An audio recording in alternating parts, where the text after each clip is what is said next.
Kailan nagiging kulang ang dugo ni inay?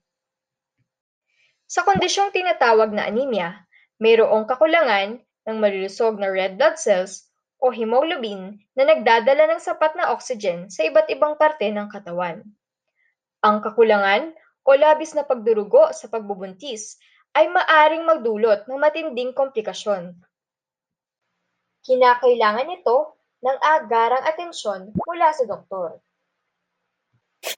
Ayon sa ACOG, 54 hanggang sa 73% sa mga ito ay maaring maiwasan sa pamamagitan ng masusing obserbasyon ng inyong doktor sa dami ng nawalang dugo pagkatapos ng panganganak. At preparasyon o paghahanda sa posibleng pagsali ng dugo upang maagapan ito. Ano nga ba ang blood donation?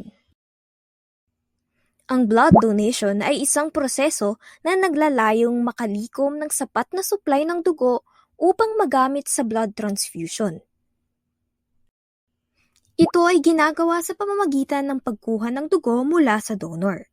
Matapos idaan ng dugo sa masusing proseso, ito ay maaari nang isalin sa sinumang nangangailangan ng karagdagang supply ng dugo gaya ng panganganak at posibleng komplikasyong dulot nito, at mga buntis kung saan nangangailangan ng sapat na supply ng dugo upang lumakas si mommy at si baby.